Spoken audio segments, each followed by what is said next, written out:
Man, that 4 o'clock game could not have ended any better. By the way, Oh, I know. so happy. But anyway, how was your day? Told you how mine was. I feel bad I didn't ask. Good. It was kind of a busy work day. I had a few reports I had come due, so I had to get those in, and then just kind of came home and relaxed until now.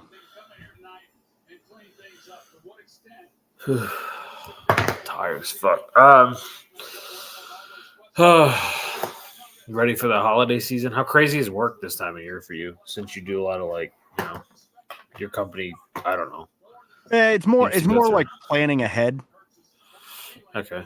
Just because a lot of other companies shut down and our company stays open, so you had to have like all the materials ahead of time and whatnot.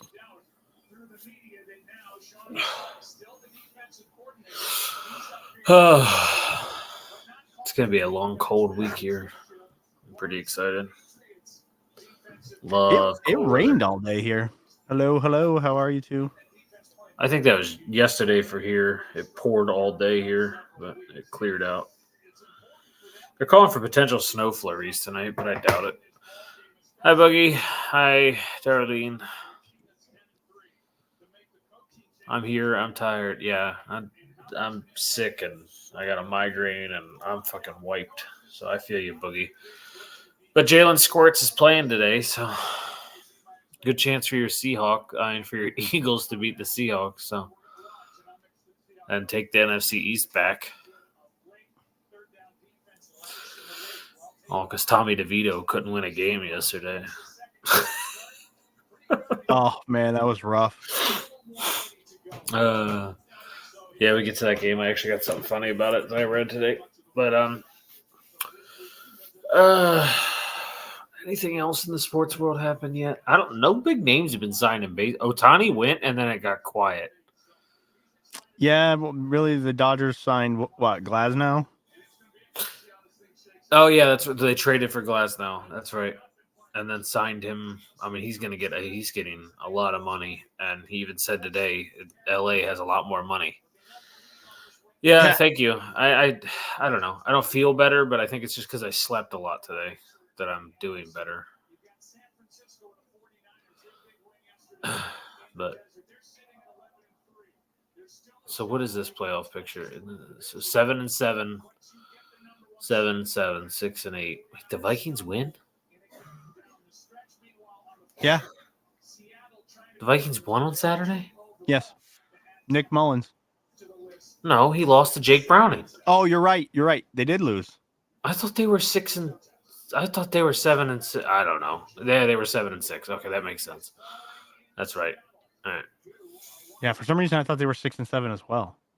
Yeah, I did too, but they had to have been 7-6. Yeah. Okay. I guess outside of like NFL football, the only big news that's really changed was the number 8 recruit in the country flipped from Georgia to Nebraska today. I think they said the 3rd highest rated quarterback ever since they've done this ranking system. And he wants to go see Matt Rule. I don't like what you're not getting anyone else. Yeah, so I don't know what this kid's thinking. Why leave? Maybe he got a sweet NIL deal. Unless he likes corn that much. I don't know. I just don't get it. Who the fuck would go to Nebraska? I don't know. I thought that was real weird. Moo. Jesus Christ. Gotta love it. All right. So we got to cover 4 games before yesterday's games because we didn't talk any. So everyone probably heard and saw what happened to the Chargers on Thursday Night Football. But 61-60. I don't even know. 63-21. There you go. 63. I knew it was 60 something. 63-21. And the best thing ever happened out of that, Brandon Staley lost his job. Yeah. The terrible GM lost his job. I can never remember his name, but that's irrelevant. He's not getting the job in the NFL again. Morley? I don't remember. I don't know. I think his first name is Tom. That's all I remember. And I mean, Easton Stick did a little better in the second half once the Raiders stopped trying.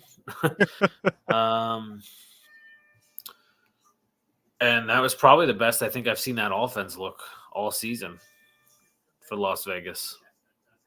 Oh, for sure. I mean, they were rolling. They just weren't missing anything. Everything was clicking. They also had great starting field position for their 4 first drives with 3 fumbles. Yeah. 4 fumbles in the first half. I mean, that's when you knew Brandon Staley had to have been gone. I mean, it would have only been funnier had they just phoned down and been like, you know what, pack your shit at half. That's what I actually said. I was like, at halftime, I want to see a different coach on the sideline because 4 no fumbles in one half is just. Staley's outside on the phone calling an Uber to the airport. It took the Eagles 4 fumbles last Sunday against the Cowboys and in a whole game. The Chargers got it done in a half. I just don't. That's such terrible coaching, such terrible ball control. I'm so glad Staley's gone from head coaching position. I don't think the Chargers have any life left for the rest of the season. They're done. After seeing who they named the interim and who they moved around internally, it's just like, okay, just get us through the rest of the year. We're done. Yeah, get to the end of this. Yeah, get to the end of the season, and we'll address everything once the season's over. Yeah, but good for the Raiders. Get back on track. Antonio Pierce is a good coach, and man, he has some. Yeah, I really think they keep him. I think it would be smart to, at least for another year. Yeah, give him like a 1-year deal. Say, look, take a full year. Let us, we evaluated you on a half year. Let's see what you can do for a full season. Yeah. I mean, I don't know what Aiden O'Connell, I don't know what he's going to do at quarterback because I don't think Aiden O'Connell's the guy. But. Yeah, they're too good to get a high draft pick quarterback. Yeah. Listen. Yeah. Do a 2 for 1. Aiden O'Connell and Jimmy Garoppolo or Kyler Murray. Yeah, I don't see Arizona doing that. I mean, they probably wouldn't unless they're just done with Kyler. I mean, you saw it with him. He's got too much talent. Yeah. He's got too much raw talent, even if you don't agree with him. He really does. I think Gannon can get the best out of him too. So I think Arizona might be all right with Kyler. Yeah, I think they'll just try and upgrade pieces around him. It would make sense. It's the same debate we're having with Fields, except I think he's better than Fields. I'm the opposite. I think Fields has better. I think Fields with the right coach could be a lot better than people realize. And I really hope that they get rid of Eberflus. I'm so tired of him. I'm not even I hate the Bears as a Packers fan, but I like when my division's competitive, and now it's just the Lions. The rest of us suck. Granted, the Vikings would have been all right this season. They wouldn't have been great, but they would have been all right if Kirk stayed healthy. Kirk and Jefferson. Yeah. Yeah. But, yeah, I don't know. Enough about the Chargers Raiders. There's not really much to say in that kind of a game. It was a blowout that got everybody what they needed out of that game. Brandon Staley, not the head coach anymore. Yeah, and the Raiders get moved on to 6-8. I mean, they're not a playoff team by any means in the AFC, but I don't know. Get wins in the right direction. Help Antonio Pierce's job candidacy. So, the Raiders actually go visit Kansas City on Monday Night Football. Not Monday Night Football. Sorry, Christmas Day at 1:00 football. I got to get used to Monday having 3 slots next week. And the Chargers have the Saturday night game as they host the Buffalo Bills. And that'll be a slaughter. That just not sound fun for the Chargers. All right. So first game on Saturday, Vikings get beat by the Bengals in overtime. It was honestly, I thought I was going to fall asleep. 7-3 at halftime. Wound up being a good game at 27-24. The second half had all the scoring. The Bengals put up 21 in the fourth quarter of their 27 points. The Vikings probably could have scored more had Mullins had some ball security in the first half.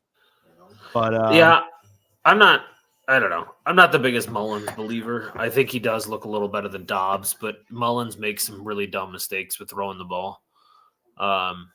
He stares down his options. He doesn't play a lot of the eye games with the safeties. He kind of stares down his targets. So you kind of get those kind of results. Jordan Addison, though, outplaying Justin Jefferson was pretty nice. Yeah. And I was like, oh, maybe it's because Cincinnati, has a top corner, but they don't. So it was just straight up Addison just had a good game. But Ty Chandler really emerged in this game. I mean, it's Cincinnati, so maybe it means nothing. But, Ty Chandler looks like he's truly the number one running back in Minnesota now. After 132 yards and a touchdown. Yeah, he had a good day. Yeah. Meanwhile, Jake Browning just keeps winning football games. When Joe Burrow went down, we both said it. They're done. Count them out. And here comes fucking Jake Browning. Come on, it's the year of the resurgence, right? Joe Flacco doing it with the Browns. Jake Browning doing it with these guys. And he might get him a playoff spot. I don't know. I don't know what the rest of their schedule's like. Come on. Yeah. Tied for the division lead now. Yeah. So I'm curious. I do think it was really cool that it's a really cool story watching people like this. And even the Vikings, they're a playoff team right now. That defense, I mean, it's 7-7, but that defense is unbelievable right now. Who? Minnesota? Yeah. You got to think they traded away their best asset on defense. I don't know. They're playing as a unit. Maybe not. Maybe you'd say Danielle Hunter, but Hendricks? Sorry? No, Eric Kendricks was... Yeah, I don't know. I mean... I don't know. I have a hard time knowing how good they are because there's games where they give up like 30 and then there's games where they have a really gritty game. I mean, they should have won this game, to be honest. Okay, so you just look at them like they're the Dallas Cowboys. Yeah. I mean, I think they are way better in Minnesota. And I got to say, though, T. Higgins might have had play of the year.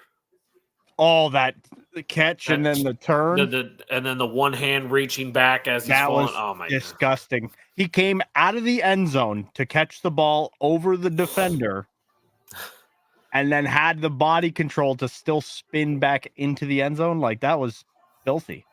Yeah, that was fucking T, man. Jamar got hurt in that game, and his injury's legit, too. I don't remember. AC joint, so a shoulder.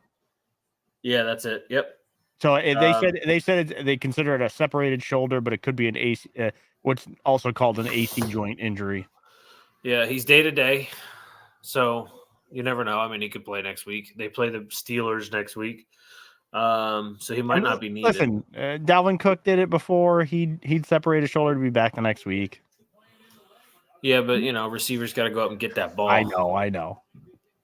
But they're the 4:30 game on Saturday, December 23rd against the Steelers. So they might not need him. The Steelers suck. So yes, the Steelers do suck. In fact, and then the Vikings. Their next game is Christmas Eve, one of the 1:00 games against the Lions. Should be a good matchup. Yeah, it's in Minnesota, so Minnesota plays real well at home. Detroit plays well in domes. Yeah, but they haven't been great on the road. Like, look at the Saints game. They started real hot and then let them all the way back in, and that was in New Orleans. So, it might be all right. Who knows? It'll automatically be a decent matchup. Division rivalries, especially in the northern divisions, the AFC and NFC, are always pretty damn good.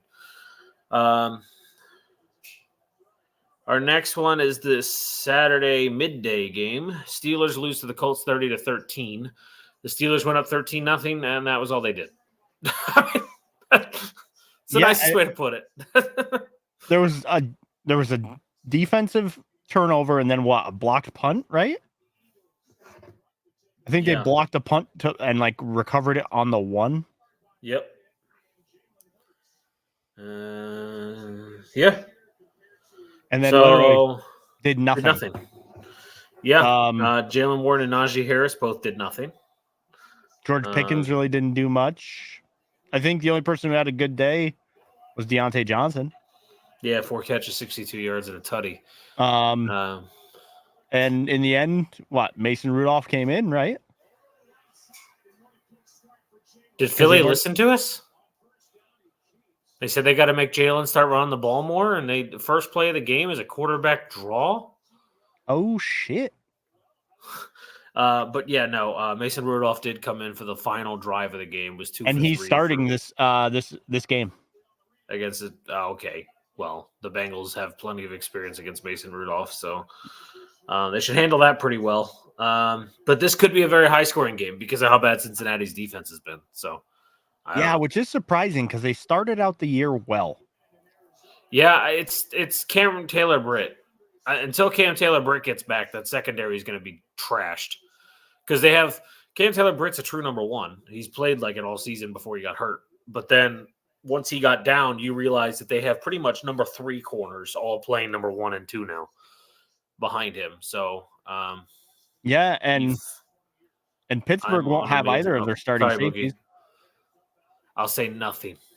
Yeah, so the big news out of this game, KZ suspended for the season, and if they go to the playoffs, which the Steelers won't, because I hate to tell them this, but the Bengals and the Bills are coming. So somebody's falling out of that spot. And it's going to be Pittsburgh. Well, no, Pittsburgh's already out. 7-7. Who the fuck is in over the Bills?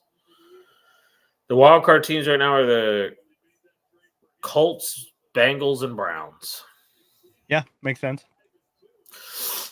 Yeah, but KZ out for the rest of the year for the hit on Michael Pittman. We kind of gave our piece on that on Sunday, yesterday morning. It is on KZ, but it's not only on KZ. Tom Brady was correct. Yeah, you can't be throwing your receiver into that position consistently, like just throwing these guys over the dead center of the field and making them have to dive to get the ball. Like you're just asking for them to get decapitated.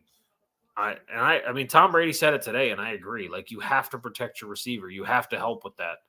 But it's the same thing he said 3 weeks ago when he said players on offense don't have to learn how to protect themselves anymore. They're expecting the defenders to protect them. So, right, and the defender's going to hit you sometimes, even when they're not supposed to. So, yeah. So I don't know. I mean, I agree with KZ being suspended because he got in trouble for something he did in Atlanta with a bad hit. So I'm okay with the suspension because the NFL has to stick firm to their repeated offender stance. But I don't know. There is things about the way we're learning how to tackle these days that makes that not so. It's not as bad as they played it out to be because you can see, yes, he's launching with his head, and that's where he went wrong. But he's still also diving low because he's being taught to dive low. So Pittman diving across the middle just kind of set that up to be a tragedy. But I'm just glad Pittman's not worse because 20 years ago, there probably wouldn't have been a flag on that. No chance. Ray Lewis and Ed Reed's era. Yeah, no chance. Those are the first two people I thought of. I'm like, that was legal back then. Yeah, I mean, that was a Steeler doing it. It literally looked like something Palomalu would have done.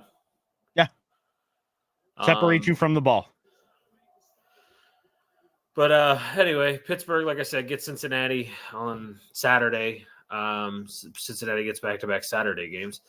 And Indianapolis, they get a really easy Christmas Eve game at 1 o'clock. They get to go play the Atlanta fucking Falcons. Oh. That's big. Yeah, it's... So, Boogie, it's weird because my local ABC channel shows, I don't know, where I live because I'm so far northern into Maryland. Like, I'm closer to PA than I am to any major city in Maryland. We get everything Pittsburgh, everything Philly, everything Baltimore, and everything DC all the time. So I just get stuck no matter what. Eagles, Cowboys games are always on. The Commanders game, it's fucking annoying. But I put my local ESPN broadcast on because ABC only gets it because they're partnered with owned by ESPN, which is owned by Disney. But it streams off of ESPN. So like the show, the game is on ESPN, but they broadcast it to ABC. So there's technically a small delay going to ABC. but that's the only reason why. But anyway, 30-13 was the final in that one. Colts get to face the Falcons. Horrendous. I honestly don't even understand how Arthur Smith still has a job after what I just watched. But all right, Saturday night football. I felt real bad when I posted on our Facebook page that we picked the Chargers. I felt real bad at halftime. I was like, God, we're dumb. Listen, shit happens. I even posted in our Facebook page again, and I was like, me and Dot regret everything at halftime. But Saturday Night Football, you nailed this one, and I told you the reason I thought this game was going to be a lot closer. I thought the Broncos defense was going to show up. They decided to take a break. Jared Goff had 5 freaking touchdowns. Sam Laporta had 3 touchdowns. Lions win 42-17. We saw the benching of Russ. No. Did he get benched? I mean, Sean Payton bitched him out. I was going to say, like, I don't know what's going on with this situation because I saw they yelled at each other, but then Sean Payton today, when he was interviewed, said him and Russell have a very good relationship. So I don't. Sean's a fiery guy anyways. I mean, you're going to have those moments and the media is going to try and blow it up to worse than it is. I mean, he just had his one fumble. He still didn't throw a pick. The offense just didn't get going. There was no ground game, which is what they've relied on every single week to get the pass game open. And then once they were down, you can't really rely on that. You have to go to Russell's weakness now.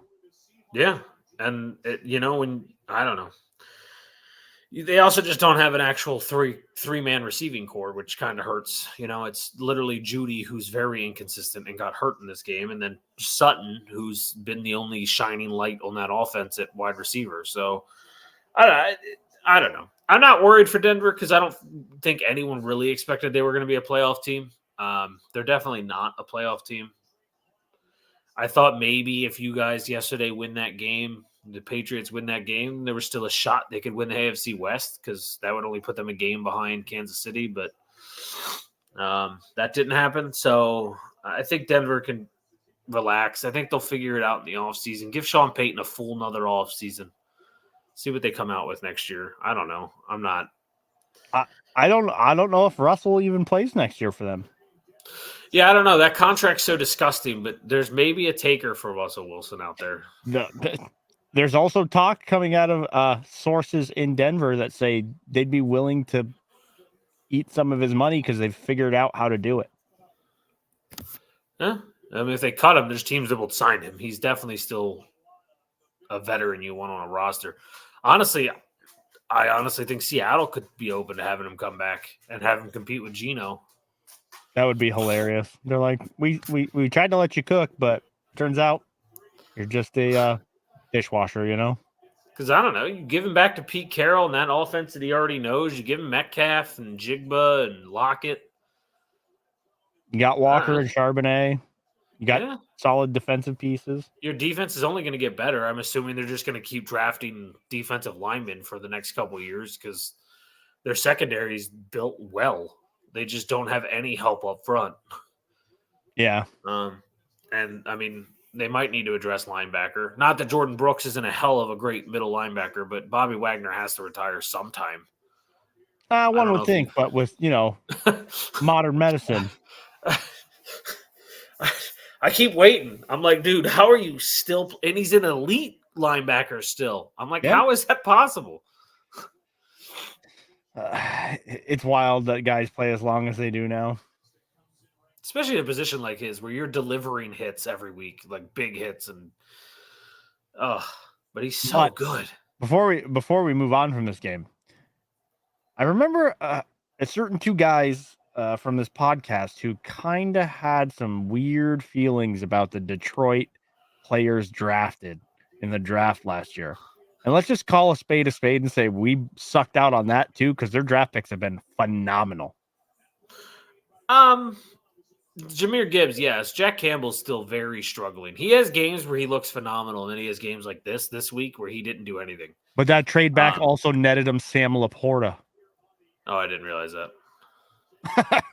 Well, I love the Sam Laporta pick. Anyone out of Iowa, I will love at tight end. Oh, Like there's no, they literally breed them. Like yeah, I just it's like they not. got the highest rated tight end prospect in college football this coming season and in 2024. And I was like, I get that, like, that you'll get drafted because you're coming out of Iowa, but like, it's amazing to me that you didn't choose like an Ohio State or a Georgia, knowing that you still will get drafted out of there because they produce tight ends. Like, I was like, good for Iowa. Like, this guy has no quarterbacks to throw him the ball, but good for him. But I no, think yeah, we were wrong. Again, I thought Jahmyr Gibbs had talent. There was bigger needs. I thought secondary, go get the guy you guys took because they left him on the board. Christian Gonzalez, is that his name? I don't know. He's been out for so long, I already forgot his name. But like, because clearly their secondary is a big problem. But like, I mean, it's working. Their offense is firing. They decided to go all offense. Do I think it'll be a problem if they wind up on the road against someone like San Francisco? Yeah, I think they'll get shit on. But oh yeah, and especially if they go cold weather, because Goff is worse in cold weather. he's I don't know. I mean, I guess he was born in California, played football for Cal, drafted by the Rams. I don't know. I guess just he's never been. I don't know. He's terrible in it, but it doesn't matter. He got the home rest of the year, and he'll get himself. I think they're going to be the 3 seed, or I honestly think they might get the 2 seed. I could see Philly screwing up one of these games, and I thought he was down. His knee is on the ground. His knee is 1,000,000% on the ground. Yeah, but when does the guy touch him? I didn't think about it. I just figured quarterback giving himself up. Nah, he's got to be sliding the other way to give himself up, technically. Yeah. All right. Well, anyway, the Lions just steamrolled the piss out of the Broncos. So, again, the Lions' offense is ridiculous. At home, they're even more ridiculous. But the Lions hit the road, go play Minnesota. I think I said Saturday. No, I'll check. Sunday. And the Broncos host Sunday Night Football against the New England Patriots. Oh, what a barn burner on fucking We Christmas flex Eve. out games at this point in the year. Why are we not flexing? New England already got flexed this week. Oh, that's right. They're not going to do it twice. They said, "Fuck it, we'll leave the good game on because like Monday you have a great game." I think game of the year. I mean, it decides the AFC. At least it helps decide the conference winner of the AFC. And you have Dallas, Miami at 4:25 on Sunday or Saturday. Yeah. No, it's Sunday. Yeah, Sunday. It is. It's a Sunday game. Yeah, the 4:00 game. I don't know who we had on Saturday. We'll get there. But anyway, yeah, these games are going to be hard to pick this coming week. Anyway, first game we picked yesterday for yesterday's games was the game we both got right. I actually thought we were going to be wrong, but I forgot how bad Joe fucking Barry is. The Buccaneers win 34-20, and a funny stat out of this. This is all I'm going to say about the Bucs. You're going with. The first time ever. He's the second quarterback to ever have a perfect quarterback rating at Lambeau, and the only other one is Aaron Rodgers. He is the first away quarterback to ever have a perfect quarterback rating. Welcome to the party, Baker Mayfield. Joe fucking Barry, man. And the fact that everyone knows he's the problem. And Matt LaFleur was asked, and he goes, "Nah, we're not going to take that drastic of a step. Let Baker bake, okay?" On the other side, look, I'll be honest. Jordan Love looked good. Besides a couple missed throws, he still has those errant throws where I'm like, man, you look terrible. Yeah, but then the rest of the game, he's pretty all right. He's serviceable. He's doing well. He's making tough throws in certain spots, like certain big spots. And let's be honest, it's just fucking terrible. And let's be honest, the average age of the receiving core is 23. So he is throwing to children.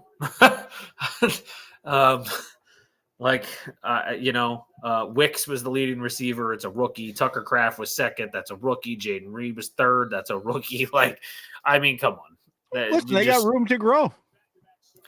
Honestly, Packers fans are all angry and shit. We lost this game because they're like, we just needed to win out and we would clinch a wild card spot, and we still can win the next 3, be 9-8. You'll probably get a wild card and get blown out. Whatever. We're not good enough to get. We're doing too well to get a good playoff draft pick. So whatever. I'd rather just make a playoff appearance. Give Jordan Love a little experience. But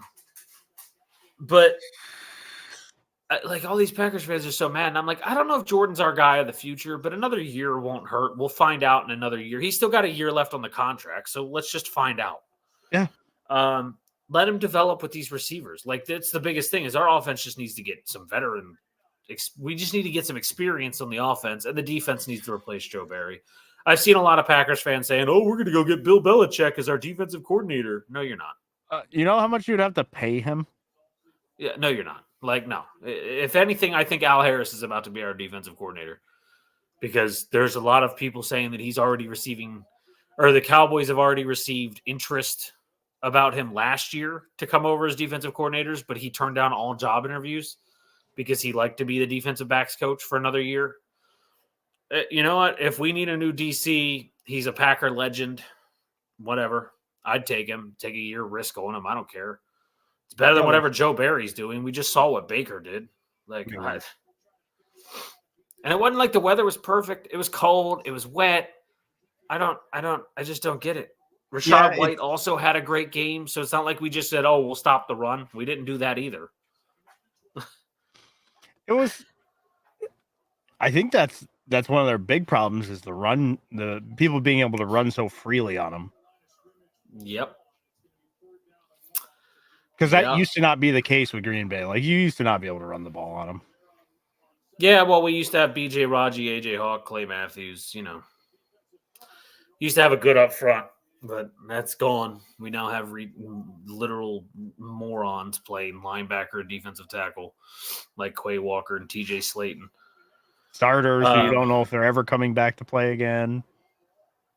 Huh? Jair. And Bakhtiari. Some dumb Packers fan made a post and goes, all right, Brock Purdy's MVP. We can say that, I guess. He goes, but what if Brock Purdy was in Jordan Love's situation, was missing his starting left tackle the whole season, was missing Tre'Davious Ward the whole season, and was missing because he apparently compared Christian Watson to Debo. He goes, missing Debo Samuel for 9 games. And I was like, how about we don't pretend it's the same? Because the rest of the team is still really good. They could miss Tre'Davious Ward. They're still playing great defense. Like, it's not comparable. They're missing Hufanga. Yeah. Charvarius Ward, well, he actually played yesterday. He actually was one of the 5 people up for the Hemi Award. Dude, he had like 19 points as a cornerback yesterday in fantasy because he had 2 interceptions and like 12 solo tackles. Yeah, one of them was a touchdown. And then right across from him is Diamador Lenore, who had like 12 points as a cornerback. So it's like they got dudes to just slot in and just whatever system they're running, they fit. Yeah. They were smart. They were smart going to get. I didn't realize what they did in defensive coordinator because I was like, man, they went from Salah to D'Amico Ryans, which was great because it was one great defensive coordinator to another. And I was like, I don't know how they're going to replace D'Amico. I didn't realize until yesterday it was Steve Wilks. I was like, oh, okay. So they just got another defensive. You know how many people would want to coach that defense? Yeah, sometimes I'm worried because they like to go in system. I was worried that they were going to go in system and it just wasn't going to work. But no, they went and got a veteran, like a former head coach. Dude, there's so many good pieces on that defense. We'll get to that game, but fuck, it must be so easy to just get people for that team. It's like, yeah. But anyway, I don't know. I thought this game. I think we both called it, right? We kind of knew what was going to happen. No, we can't play defense, and you can't stop Chris Godwin, Mike Evans, Rashad White. And Godwin nursing an injury just comes out and has the game of his game of the year. Like, yep. Rashad White, great. I don't know how he's become so good. He was so bad. Now he's just become a legit. Last year he was awful. Oh, he was bad the first 7 games of the season, and now he's just all of a sudden phenomenal. His feet look faster to me. Yeah, I think he's confident in himself. I think he's making cuts. I think he's believing in himself. I don't know where it came from, but I'm glad he's doing it. He's a hell of a talent. I just thought it was going to get wasted. Yeah, that's kind of what it looked like last year, beginning of this year, just wasn't clicking. Kind of looked like he did the opposite of Najee Harris. Najee's just getting worse. I don't. His feet are like, they just seem like cinder blocks. Just retire. or become a fullback. I don't know. He didn't love the game of football anyway. He said that even in high school, he didn't want to do it. His mom made him do it so he wouldn't be at home. And he said he was told he was so good that he could make some money out of it, so he wanted to pursue it. Like, it's not passion. It's just I want to make money. So maybe that's why he's not good at it. I don't know. But anyway, Bucks dominated this game. It wasn't domination. It was times where I was like, oh, we'll get the lead here. And then just, again, 2 4th downs, Jordan Love just flat out missed Jaden Reed, just overthrew it. And I was like, all right, there's the Jordan Love that we know. But I'm all right. I'm not worried. Like I said, we make the playoffs. We do. Cool. We don't. Cool. We'll still have around the same draft pick because even if we make the playoffs, we'll be one and done. So we'll get the same draft pick either way. They're very close to it. I don't know what we're going to do. Bucks, we're leading their division. The Saints stay right there with them, but both would be a playoff team either way. One would be a wild card. One is a division winner, so irrelevant, I guess. We go visit the Panthers this Christmas Eve, in what should be a get-right game for the Packers. And the Bucks host the Jags at 4 o'clock on Christmas Eve. That's actually an intriguing matchup. I'm really excited for that game. I can't lie. That a cross-state battle, and it should be a good cross-state battle.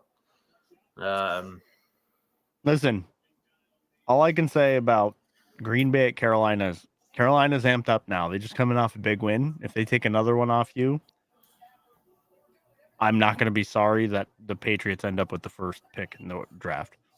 I'll have no comments.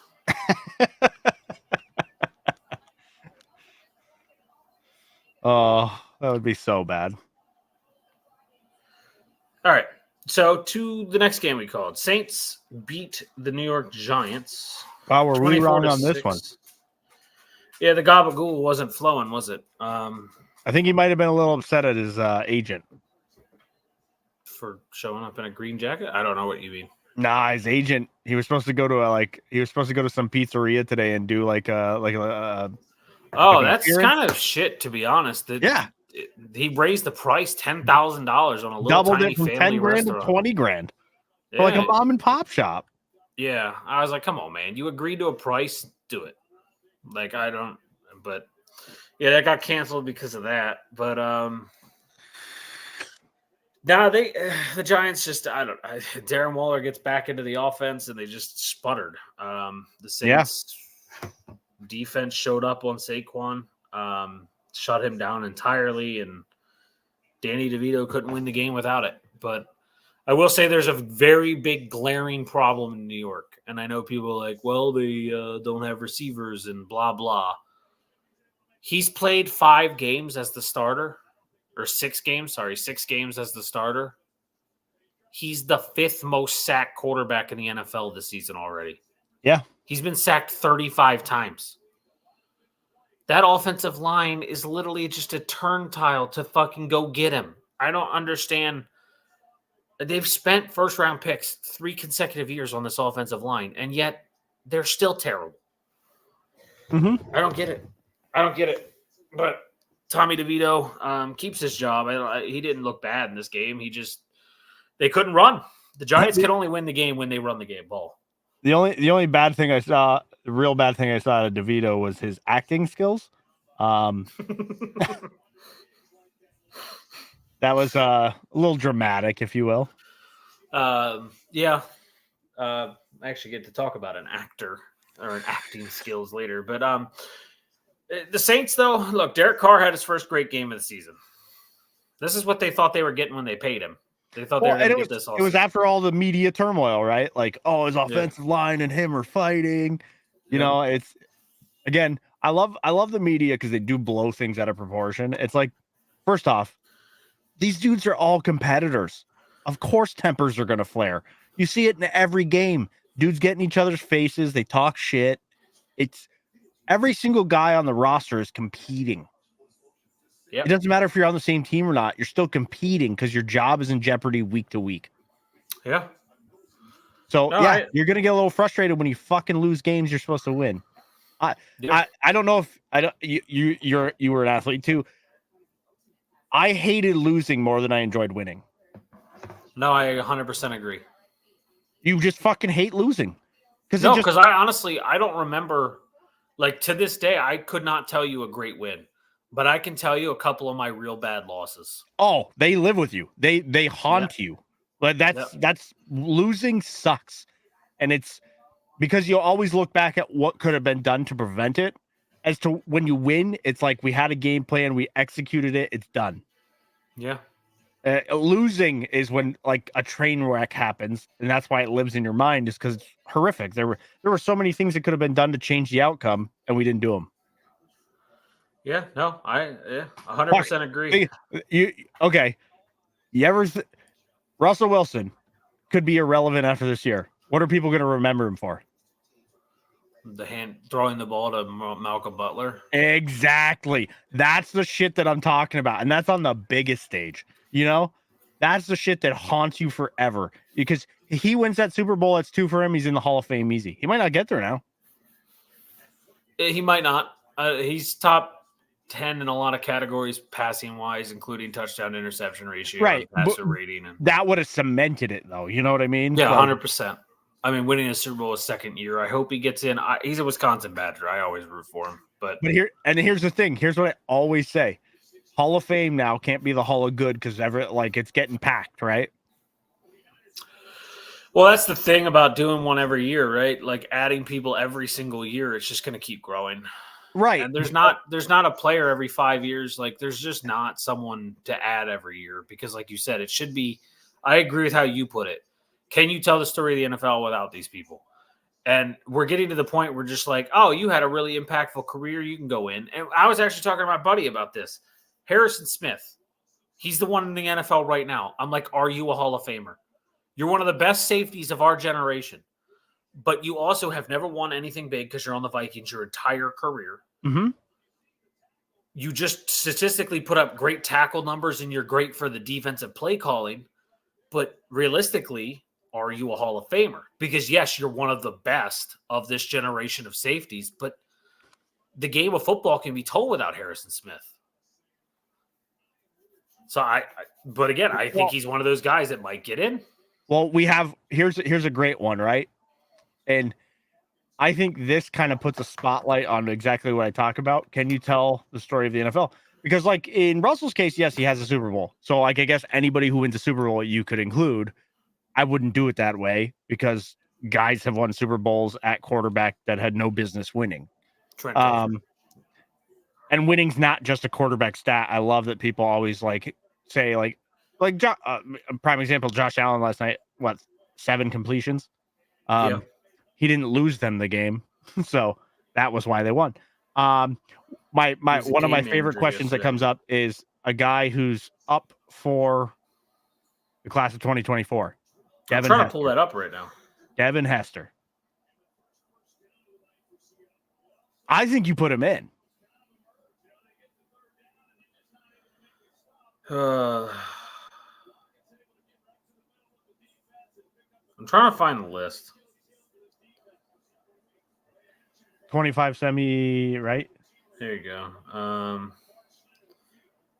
don't even see his name.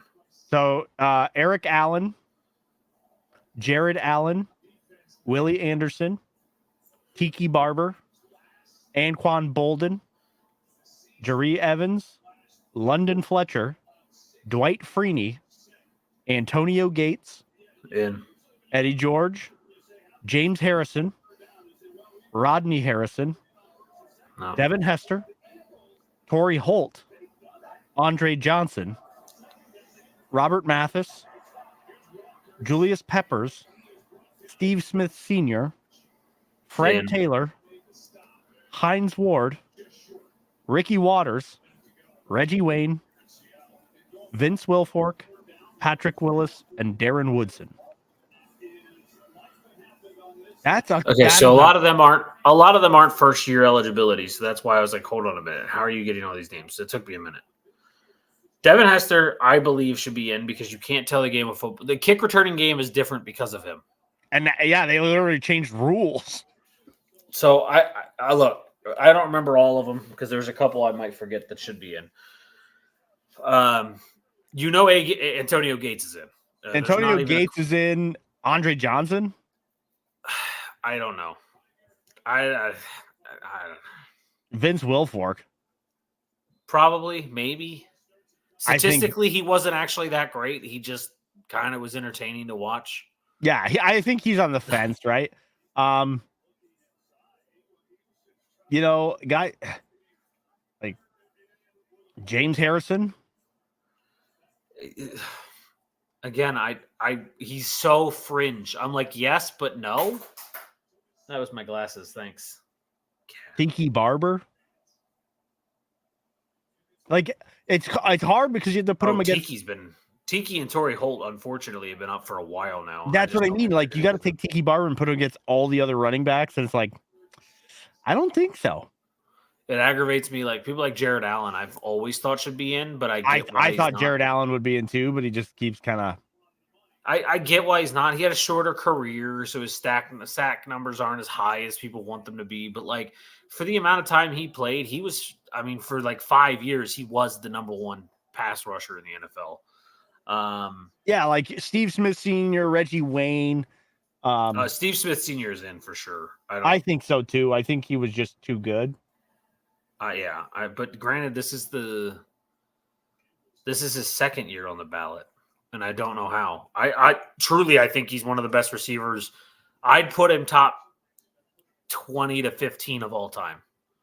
Now, who was the one you said immediately? Was that Gates when I was reading them off? Yeah, Gates. Yeah, I was going to say, I think Gates is a shoo-in. Gates and Patrick Willis, to me, are shoo-ins. Yeah, Patrick Willis is probably one of the best linebackers of all time.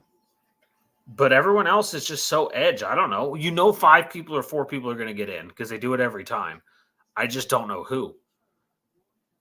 Like, I could argue Anquan Bolden if I really wanted to. Yeah, I think there's probably like 2 shoo-ins, and then the other 3 you could argue the whole list. Yeah, I could argue almost anyone on this list except for Hines Ward. Yeah, like Hines Ward, I get why he's in that grouping, but I'm amazed Wayne hasn't gotten in. This is his 8th year of eligibility. Or no, he's been retired for 9, so 4th year of eligibility. Yeah, generally that's not a good sign. No. But I don't know. As a selfish Packers fan, I hope Josh Sitton gets in as one of the few left guards of all time to ever make the Hall of Fame. Yeah. But they're just not flashy positions, so people like unless like it's kind of like any type of lineman, like it's just not a flashy position, so people give it less credit. That's why it's so hard for Wilfork, because I'm like, statistically defensive tackles don't put up great stats, but like Wilfork changed the game. He was one of the best defensive tackles of that era. You couldn't run in the middle of the Patriots defense. He was a meatball, dude. Exactly, but like just defensive tackles don't get in often unless you're like game changing, like Aaron Donald. So like I don't know. But Josh Sitton was one of the best left guards of the past 25 years, so maybe. But and then you look at like how the game is played now, and dudes are just super athletic compared to those guys. Yeah. So it's like the guys coming up in the next 20 years are going to be freak athletes at those positions. Well, and that and it's also part of the era argument. Like Patrick Mahomes, people are like, "Oh, he's doing things we've never seen before," because the game is built for him to do these things now. Like I'm not saying he's not phenomenal. Don't get me wrong, but people saying he's automatically the best to ever play the game just is crazy to me. Yeah. But, why did you?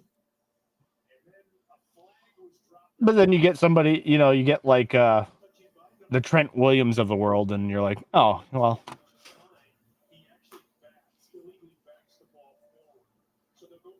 Like, yeah, Idiot. He's a shoo-in. Anyway, sorry, Saints. Saints play the Rams next week. Actually, I lied. Saints play the Rams on Thursday. I would not want to play the Rams right now. I would not either. But the Saints host the Rams. Nope, the Rams host the Saints on Thursday Night Football. Mm-hmm. And the Giants somehow get a Monday game. I know it's not Monday night. It's the 4:30 game on Christmas. The Giants Against will Philly. visit Against Philadelphia. So Philly. the Philly gets back-to-back Monday games. Oh, Philly can take all their coal and throw it at the Giants?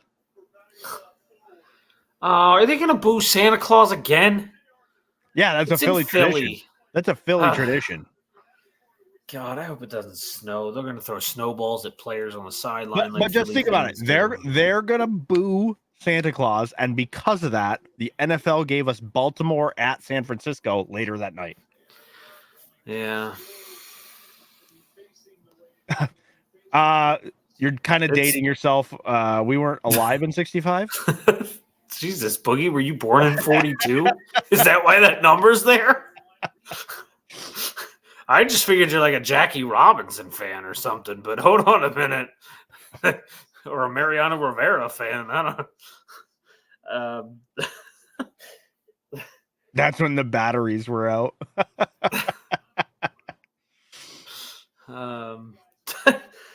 Next one, the Houston Oilers lost to the Houston Texans. Did you see JJ Watt? Did you see JJ Watt? We get the jersey back. Yeah, that's the we rule. get the jerseys back. Sorry, I didn't make the rules. Yeah. That was great. I was like, that's hilarious. 19-16 in overtime. Case Keenum had a game manager style game. I don't know. He was good in overtime. Tennessee might be losing Will Levis for a little bit. I don't know. He was standing on the sideline like nothing bothered him. They reported it was a knee. Now it's reported it's an ankle. Yeah, I was going to say today I heard like sprained ankle. So it's a high ankle sprain. So, I guess if he just puts an IV of Mayo in, he'll be fine. I mean, look, if Pretty Boy Lawrence can play through an high ankle sprain, this freaking Kentucky type middle of nowhere guy who just seems like a freaking. I mean, he does seem like the Baker Mayfield guy, where he is just hit me with your best shot. I'm going to get up and keep playing. So I feel like he might play through it. I don't know. Apparently, the Titans staff after last week, like, started the week by showing him videos of quarterbacks sliding and being like, "You need to start doing this." Yeah, I heard that during the game. It's amazing to me how many of these quarterbacks played fucking baseball and they don't know how to slide. Listen, because they were hitting home runs and fucking pitching. Of course not. I just don't get it. But you played baseball like at youth level. Everyone has to run the bases. I just don't understand how so many quarterbacks can't slide. Like, if you watch the game of football on a weekend, just look at how many of them look so bad doing it. Well, I think when you're running as well, like as one of the quarterbacks, it's kind of like a split-second decision. Our living toxic fans credit. I mean, they still booed Santa Claus in my lifetime because I've seen a video of it. Mm-hmm. I just don't know when or where, and I know they have also thrown snowballs at players on the sidelines before. I remember that game. Oh man, that was Calvin Johnson was fucking furious. December 1st, 2020 is the last time they booed Santa Claus. And they get Christmas Day game. They're gonna boo Santa Claus. And the first one was in 1968. That's what she corrected it to that. We'll boo our best friend if they fuck up. That is true. That is true. The only person I have yet to hear Philly boo is literally in all of sports. The only person left I have waiting for you guys to boo are two people. Jason Kelce and Bryce Harper. The only two left. I have not heard you guys boo. I feel like Kelce might make it through his career without being booed. Probably. He's never fucking missed a game, or if he has, it's one.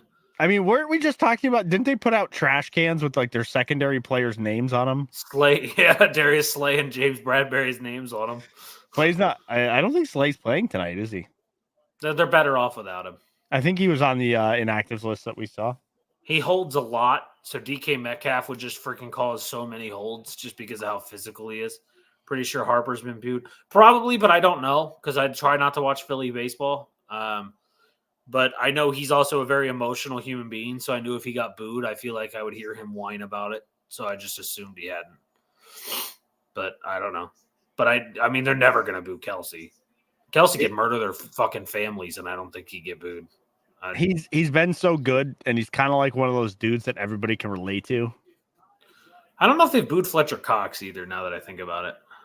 That's another tough one. I mean, I love Fletcher Cox, and I don't even like the Eagles, so.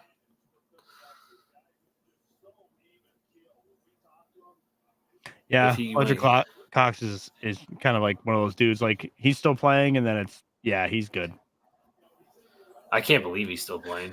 Again, defensive tackle is such a hard position to play all the time because you're constantly double teamed by a center and a guard every game, and yet he plays through it all. He's only missed like a few games in his career. But anyway, Titans. Will Levis threw a pick, no touchdowns, but it wasn't really a bad game for Will Levis. It's just he's going to have these games as a rookie. He's actually growing on me, even though he's not statistically putting up phenomenal numbers. He is just that energy he brings and that confidence and swag. I love to see it out of a quarterback, a young quarterback. Yeah. Because I feel like, I don't know, some of these guys that aren't so fragile, like the idea of what Zach Wilson said, what's the worst they're going to do, bench me? Like, just go out there and play the game. You love the game, go out and play it. Don't worry about the consequences. The worst they were going to do was take his offensive line was going to give up on him and let him get murdered. We'll get to the Jets game because I feel so bad for Zach Wilson.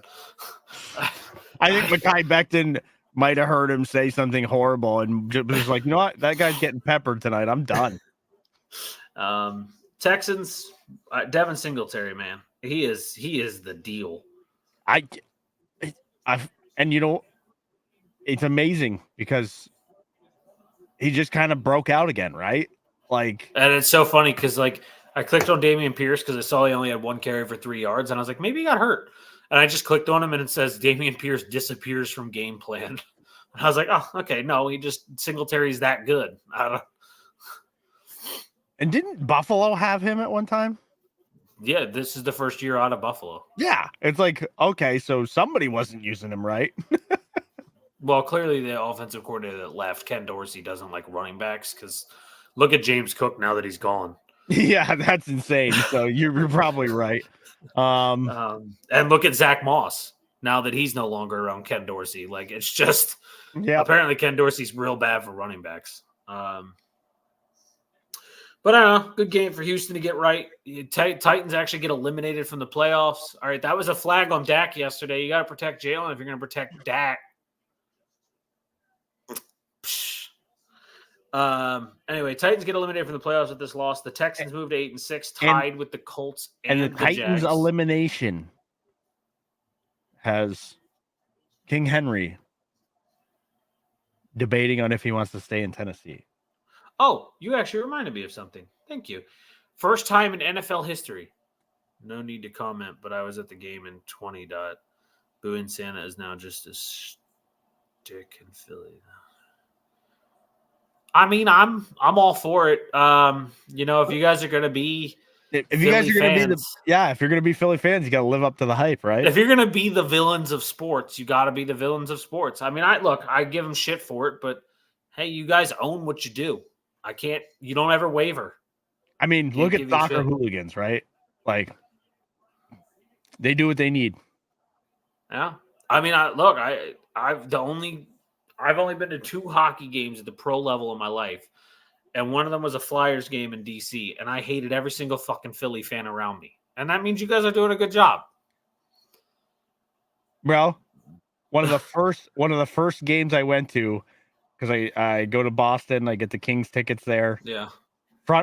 This wasn't one where I sat front row. I sat like 5th row, and Boston scored immediately. And it's me and Meg sitting like in Kings gear. A kid turns around and gives us a double bird because it was 1-0, right? Yeah, them Boston kids. Yeah. Yeah. Well, that game ended up 9-2 Kings, so you can imagine what I said to him the rest of the game. Yeah. Keep every time we scored, it was like yelling in a cave. Now I just get front row tickets and then I stand up every time the Kings score and I get stuff thrown at me. That's fine. But I sit in the Boston end. That's why they hate me. Like, it's honestly weird because I've been to a game at Fenway. They're not that crazy. But if you go, from what I hear, if you go and from your stories and from what I read online, if you go to a Bruins game, they're fucking insane. Oh, everybody's hammered. But like, it's so funny because like Red Sox games are not very. They're not. There's that passionate section, but like, it's not like it's the whole fucking arena or stadium. It's much more relaxed at the Red Sox games, like especially in the bleachers. Because I go to Red Sox games too, like because it's the closest like city I have to go see. I've only been to professional one just because I sports. wanted to go to Fenway. And yeah, it's much more relaxed in the bleachers. Like everybody's drinking, having a good time, and most people are talking, like just talking. And then once you hear the crack of the bat, you turn. You know. Well, that's why baseball had to put that stupid net up all the way down the baseline because so many people were just sitting on their phones in today's era. They were getting smacked in the head by a ball they didn't see coming. Yeah, Matt, how am I supposed to be a social media influencer if I can't take 150 pictures at the game? But anyway, so Texans get this one right. They win. By the way, huge upgrade getting freaking Kaimimi Fairbairn back. It's so weird when people say kickers are kind of irrelevant. No, and you watch how much different it is with someone like Kaimimi versus Matt Amendola, like night and day. Yeah. Yeah, I know that's how most of baseball is. But then if you go to like a Dodgers game, they're pretty crazy. If you go to an Orioles game now, this year, those fans were nuts. But yeah, most especially of baseball that's a fun mellow. place to sit in the bleachers. Because I know people like to drink on the East Coast, but fuck, that is one place where nobody holds back. Nah, Baltimore's known. I mean, we have two major breweries in the city, so they're big fans. But anyway, Texans in a good game. I hope Stroud plays, but I also kind of hope he doesn't because I'm worried he'll get fucking concussed again. But anyway, the Texans on Christmas Eve host the Cleveland Browns. Oh. And the Titans play the team currently on Monday Night Football. They play the Seahawks in Tennessee on Christmas Eve. So, I don't even know. I will talk about that game Sunday morning because I have no opinion of that one right now. Our next one was the Jets Dolphins. We both got this wrong. I have nothing else to say except for Zach Wilson might have been murdered. Yeah, I think his offensive line just gave up on him. It was so bad. Yeah, I don't even know. I just Tua and Jalen Waddle really showed up me up that I was wrong that they were going to struggle without Tyreek. I thought the Jets defense was going to look better. They looked completely out of place. They didn't look like they blown knew what they coverages were doing. all over the place. Like it wasn't the. There was times where Jalen Waddle was just wide open, and I was like, "What is happening?" Good for the Dolphins. This was a game. I thought this was a trap game. You know, lose this game, you fall another game. You fall a game behind the Ravens, and that's bad news. But they win. They stay in the playoff AFC. Not AFC East because they still have a worry in the AFC East. They're not locked it up yet with that resurgence of the Bills, but the Dolphins would need to lose 2 of the last 3, so I'm not terribly worried for the Dolphins there. But 30-0. I mean, Raheem Mostert, 19th touchdown this season or 20th touchdown? 20th touchdown this season. So he's just going crazy. The Jets suck. I think him and McCaffrey are tied right now. Probably, maybe. The Jets suck. Aaron Rodgers probably will not be activated this week and will be placed back on the IR. It only makes sense. Well, they have till Wednesday or Thursday to activate him. Otherwise, he's forced to be put him back on the IR. Oh yeah, let's let him rip his Achilles again because our offensive line can't block anybody. Yeah, I know it was a nice story. Everybody was so excited that he made that quick of a recovery and he might have been activated and all this stuff. And he is healthy. They said he could play after this week, but there's just no reason to. So just get him out of the game. Get him out of the situation. Just put him back on the IR. Just address it for what this season is. We didn't have our quarterback. We need to draft all offensive line. I don't even care. Draft 7 rounds of offensive line. I know there's only 5 linemen, but just the Jets' offensive line is never healthy. So just fucking get backups at this point. Listen, you want to hear a great stat? The Jets had 5 total yards of offense in the third quarter of that game. Yeah, no. That's fucking terrible. And they have the longest streak of missing the playoffs of any professional sports team in America. Really? 13 years. The Coyotes have made the playoffs? Real quick, I forgot to say this. I started it, and then ADHD brain took me away. Derrick Henry is the first running back. I meant to say this in the last game. Oh, yeah. First running back since the stat was recorded in NFL history to have 20 touches in a game and not get more than 15 yards from the line of scrimmage. Or 15 scrimmage yards. He had 16 carries for 9 yards, 4 catches for 1. Is this the great drop-off? Either that or I don't know. Because there's weeks where I'm like, because I've been saying it all season, he looks a little slower this year. But then there's weeks where it's like, bam, and I'm like, oh, Derrick Henry's back. And then he's slower getting to the line, right? Like his normal thing was like he would just roll his way to the line at speed, and now he looks slower getting there, so he's getting popped in the backfield more. Yeah. Are you sure Slay's not playing? I just watched Metcalf get held, and 3 flags got thrown. Yeah, don't worry. Next time that happens, he'll get up and grab the dude by the face mask and get ejected. It's Job. So it's definitely Slay's not playing if Josh Jobe is playing against the number 1 receiver on the team. Makes me wonder where Bradbury is, though. Why you wouldn't be on Metcalf. But anyway, look, good for the Dolphins. They have a tough game. You mentioned it earlier. I really wish this game could get flexed into prime time. Because even if it was the Saturday game, it would be prime time because it'd be standalone. But no, Sunday, Christmas Eve, 4:25. Dolphins host the Cowboys. So the Cowboys on the road again, which we'll get to the road Cowboys when we get to that game. But the Cowboys on the road again to Miami. This is the proven game. Show me you can beat somebody worthwhile on the road. And I want to see if Miami can beat someone worthwhile. Yeah. So I'm really excited for this game. This is the best game of the week, potentially second best game of the week, because Monday Night Football is, I really think, a Super Bowl preview for me.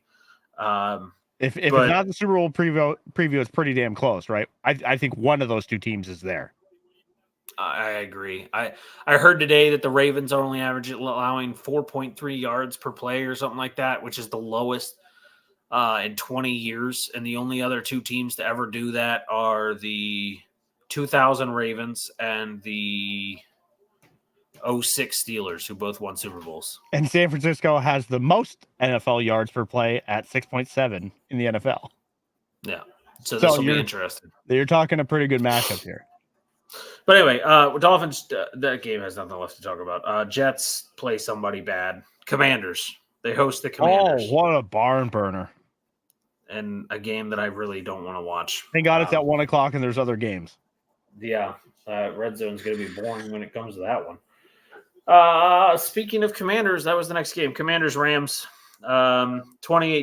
Scoreline's a lot more flattering to the Commanders than it should have been. This was not a close game, regardless of it being 8 points. I would like to know the Commander's strategy of once again letting the number 1 receiver on the other team not be within 20 yards of a defender. Yeah. Cooper, I don't know if you saw the shot of Cooper Kupp. He was in a different area code. No, it was ridiculous. It was like, I think it was 12 and a half yards or some shit between him and the next closest guy. I don't understand. I just don't get it. Because they did that with Tyreek. Yeah. I don't get it. They were like, oh, Ron Rivera's taking over the defensive play calls now that Jack Del Rio got fired. I was like, oh, that'll be an upgrade. Nope. Not good. Not good at all. Kyren Williams continues to prove he might be truly, and I know people are going to shit on me because there might be another guy I'm forgetting, but I know Mostert's got a lot of touchdowns, but I still think Kyren Williams might be RB2 behind McCaffrey right now. When it comes to end-to-end, field-to-field, like all the way down the field, that guy he can carry the workload and just keeps going, and I love watching it. Yeah. And it's giving Matt Stafford all the confidence in the world having a running back he can rely on. And this team is going to be, like you said, and they're going to make the playoffs. Like if you look around them, look at the wild card picture. It's the Packers. It's 6-8. The Seahawks. Potentially today would go 7-7 if they somehow win this game, which I don't see happening. And then you get the Saints at 7-7. There's a couple other random teams I'm blanking on right now. But the Rams are right now in a wild card spot. They are the 7. The Vikings are there at 7-7. The Falcons are only a game back, but they're realistically not a contender. And the Giants are somehow only 2 games back. I don't know how that's possible. But that's not going to happen either. So, I mean, the Rams are realistically a playoff team, and I wouldn't want to play this offense. Yeah. So, good for the Rams to get this win. I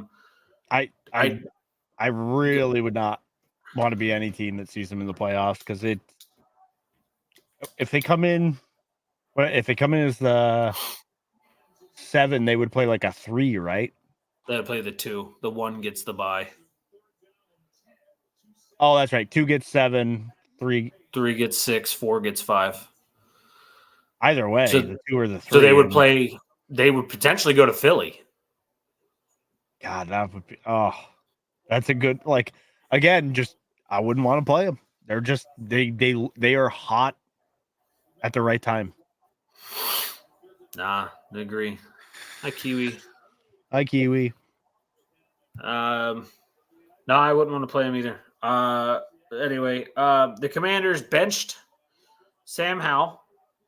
He definitely deserved it in this game. I don't know if it's permanent. I don't know what. I haven't read anything about Brissett potentially being the starter moving forward. I don't know.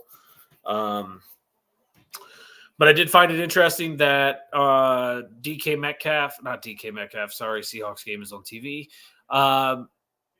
Terry McLaurin only had like 2 catches for like 28 yards or some shit before Sam Howell got benched, and then finished the game with 6 catches for 141 yards with Brissett at quarterback. Yeah, he was all right after that. So honestly, I do like Sam Howell. I think he's just kind of getting put through the ringer. He is the most sacked quarterback in the NFL. That line does not protect at all. He didn't have his number 1 running back. There's a lot of reasons. I just think his season is starting to go downhill so fast. Commanders claim here it is, RotoWire, after the game. Commanders plan to stick with Sam Howell despite Brissett's big fourth quarter against the Rams. So Sam Howell will be the guy against the Jets. That's a real bad matchup if that defense shows up. Yeah.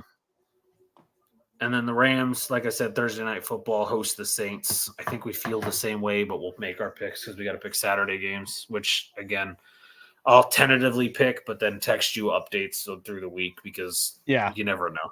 Things change. Yeah. But, all right, next one. I've got to go through all this crazy crap. Bears at Browns. I thought I had it right, man. I did. I thought I had it right. I mean, you basically did. Darnell Mooney, if he catches that ball in the end zone, you did it. Yeah, but it was 17-7 entering the fourth quarter. I was like, good job, guys. And then, as I texted you yesterday, 3 games this year, Matt Eberflus has lost while up more than 10 points. I don't understand it. Fields had 2 picks.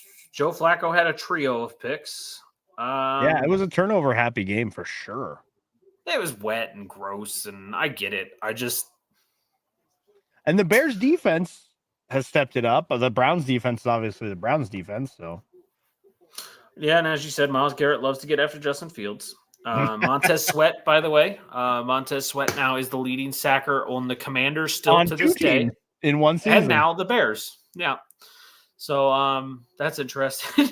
And then Joe threw for 374 yards, though. The guy is insane. Yeah. Comes off Fields, the couch, just says, you know what? I'm rested. Let my arm fly.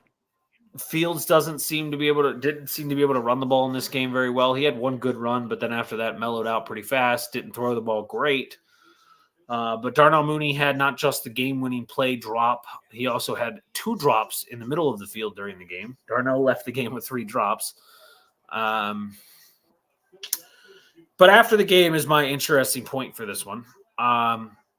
DJ Moore was asked, because he signed a 4-year deal before the season started, what he thinks is going, what he wants at quarterback, and if he wants him to draft someone. And he goes, in my Fields is heart, better. and what I see when I watch play, he goes, I think Justin Fields is better than any quarterback in this draft. Yeah. He wants Justin Fields. Darnell Mooney said he is our guy. I don't even know why we're still talking about it. He goes, he should be our guy moving forward, and I stand by that. And I was like, I agree. Me and you texted about it.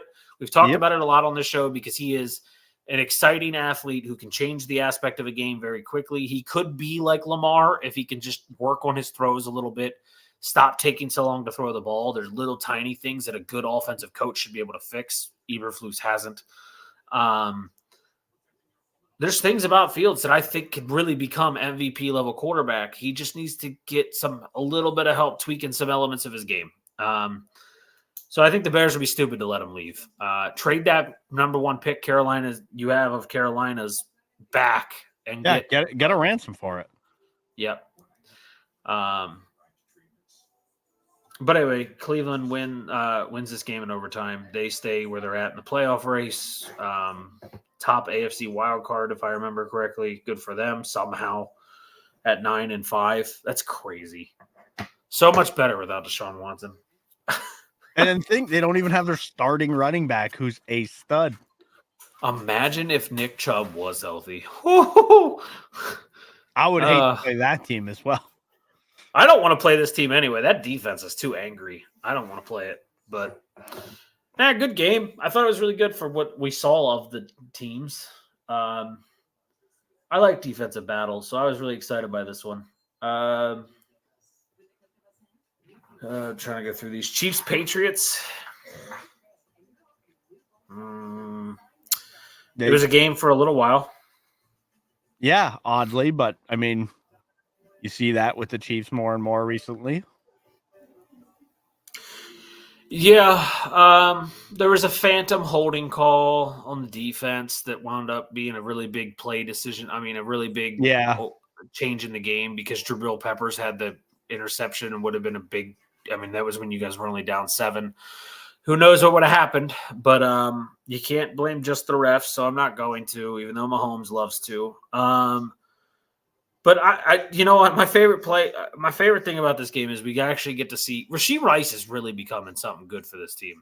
Like, I think I saw somebody say, like, over the last so many weeks, he's like literally wide receiver 3, and I think they really need to start using him more. Yeah, since November 26th against Las Vegas, 8 catches, 107 yards, 8 catches, 64 yards. One of them had a touchdown, 7 catches for 72 yards last week against Buffalo, and then 9 catches for 91 yards and a touchdown again this week. He has definitely become a really good running back for them. Wide receiver, for them. I have a strategy. Every time you look at MVS and you want to throw the ball, look for Rice and throw him the ball instead. Best play of the game, though, Travis Kelce dropping a touchdown and Taylor Swift saying, "Oh, come on, you got to catch that." My favorite moment of the game. She did stick up for him and thought he should have been given a PI on that one in the end zone, too. The one he dropped? No, he went up for the ball. I was going to say, there was another one where she thought he got, a little abused and was sticking up for him. You guys couldn't run the ball for shit. With Zeke, you don't say.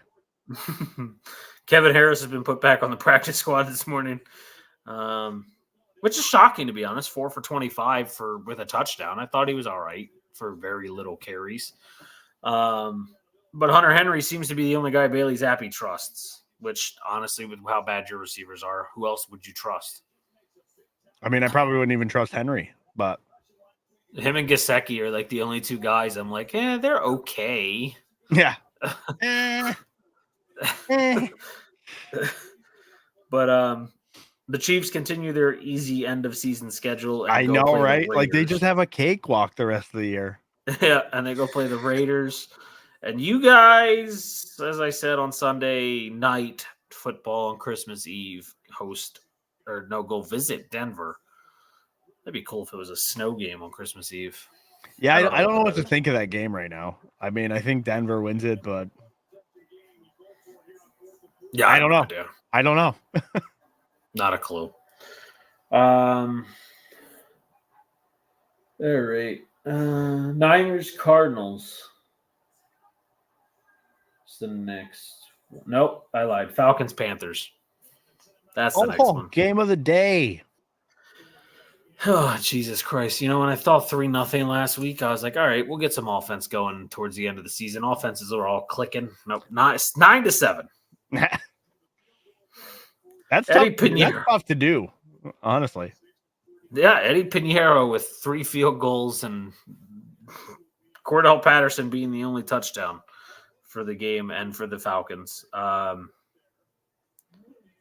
Dude, they're fucking terrible. I don't know. They're both bad. Atlanta just has no offensive identity. Falcons are that bad. And the problem is the offense. Like, the defense is great. The offense just has no identity somehow. They have all the weapons. They have freaking Bijan Robinson, Drake London, Kyle Pitts, and they still have no offensive identity. And Jonnu Smith's not a bad number 2 tight end. No. And they somehow still can't. And Cordell Patterson, Tyler Algier. Like, how does this team not click? I don't get it. But if anyone can tell me it's not Arthur Smith, I would love them to come and have a conversation. I would actually love to hear that conversation because it doesn't make sense. But Carolina ran the ball pretty decently. Bryce Young looked, I guess I can say, as good as you hope he would look in this game. Yeah, it was a sloppy mess, but yeah, it was literally this hurricane or whatever this is actually called. I don't know. It's just a tropical storm, basically. But 18 of 24, 167 yards, no touchdowns, but no picks. So huge upgrade a little bit to him. But it is what it is. And I thought Derek Brown, the star defensive tackle for the Panthers, I thought his comments after the game might have been my favorite of the week. When he was asked about the game and how he felt, he goes, "Hey, we might not be going to the playoffs, but you can guarantee Atlanta's not now too." And I was like, all right. Well done. Well done. Get some aloe for that, man.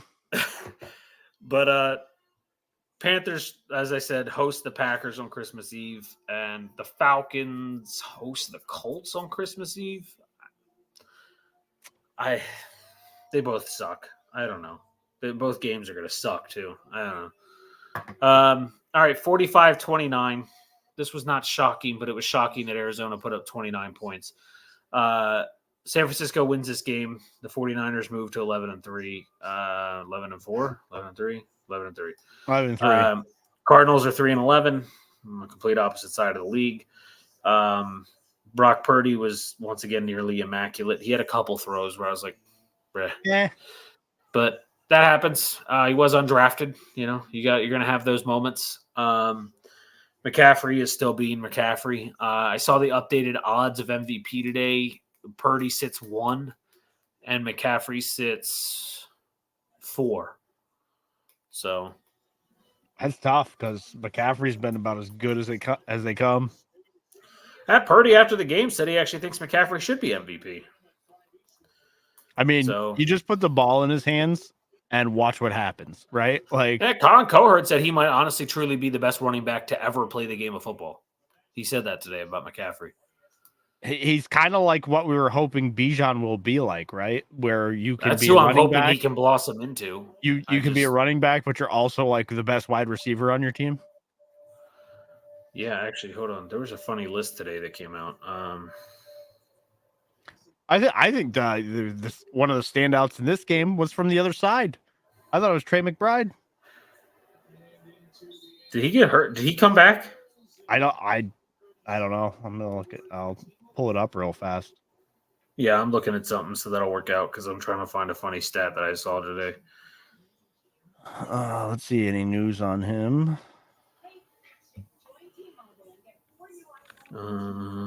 Player selections. He did return. Okay. It was a shoulder. Okay, so the 2017 draft. Christian McCaffrey was running back 2 taken off the board. But I'm going to point out some of the names above him. Trubisky went before him. Solomon Thomas went before him to the 49ers. Leonard Fournette being the running back taken before him. Corey Davis for Tennessee was taken before him. And then the rest, Jamal Adams, as bad as he is now, he was a game changer for the first 3 years. So whatever. The Jets got what they needed out of him. But that draft was nuts. Because you had John Ross go 9th overall.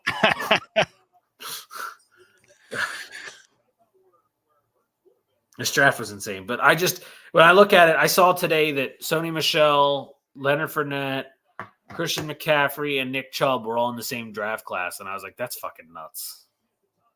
I mean, Sony Michel didn't pan out because of all the injuries. But the rest of them, holy Lord. Yeah. But also thought Leonard Fournette was a lot older than 2017 draft. But Trey McBride, honestly, him and Sam Laporta might be the new top 2 tight ends next year. I know people are going to probably still take Kelsey and Andrews and Hawkinson, but I'll tell you what, my draft strategy, because no one's going to remember this, I'm going after Trey McBride or Sam Laporta next year. Oh, for sure. The other ones. You got to look at the guys who are doing he's doing it consistently now. So yeah, you have your Kittles and your Kelseys, but those guys are now approaching, if not past prime, right? Yeah, McBride has started 9 games this season. He did not start as the starting top tight end for the first 5 because they had Zach Ertz. He started 9 games this season and has 712 yards and 2 touchdowns with 66 catches and only 1 registered drop. Yeah. As a second-year tight end. For Arizona. Yeah. He's all right. Trust me. But no, Kyler, we saw some freak plays out of Kyler yesterday, and Mary Mercado had one that was crazy. But Kyler looked good at moments yesterday that make me believe that if you can just build a team around him, I think he'll be all right. I think Arizona has a quarterback. Yeah, he's just too skilled. He really is. He just has raw potential. Yeah, but build a team around him, get him an offensive line. I don't know, get him a true number 1. Hollywood's not a number 1. Get him a real number 1. Hollywood's been non-existent. Yeah. But he's dealing with a heel injury, so I don't know. I'm not trying to make an excuse for him because he really should step up more, but this will be interesting. Seahawks defense just forced a 3-and-out, and they threw the ball the entire drive, so instead of making Seattle burn timeouts before the half with a minute 19, they're giving Seattle the ball back with 2 timeouts. Yeah. It's 10-3. Seattle could not easily, but Seattle could drive down the field and tie this up, even if it's 10-6. Philly started with the ball. Yeah. A little rough. But San Fran's just going to roll their way to the Super Bowl. I can't say roll. They might have one more hiccup. They get the Baltimore Ravens on Christmas night. I'm so excited. That is my Christmas present. I'm not getting presents. So that's my present. That's my fucking present. No hell of a present. I will enjoy the hell out of that game. Ravens Niners next Monday night. We'll be live during it. We're going to have a great time because I'm going to really fucking enjoy it. And it's Christmas, so all my Christmas lights are going to be hanging up and on. And the Cardinals go play the Bears on Christmas Eve. I assume, I'm going to tell you ahead of time, I'm taking the Bears. You love taking the Bears. And in general, I mean, it almost worked out for you this week, too. Right now, that defense is hungry. I don't know where it came from, but Montez Sweat being on that team has changed them. Yeah, which is crazy because we were like, well, this is his highest sack total ever. He might just be having a freak year. And then, he's definitely having a freak year, but it looks like it's not going to stop. Yeah. I think we're down to just Sunday night and then the 4:25 game. I'm done double check. While you switch over, I got to pause real quick. I'll be right back. Okay. We are indeed. All right. So we only have 2 games left. They're the biggest 2 games of the day yesterday. One of them is the biggest game up until next week because Boogie's going to love this one. But the Buffalo Bills just shit down the throats of the Dallas Cowboys. I honestly feel like there was times where Dallas was asking for more. Like, just feed me more crap because holy crap. 31-10. Me and Dot texted about it after the game. Isn't even indicative of the score. The Cowboys scored with like 2 minutes left when the Bills were playing 31-3 and weren't giving a crap. Like, congratulations, you scored a consolation touchdown. I don't freaking care. Like, there's no reason Dak and CeeDee Lamb should have even been on the field for that final drive.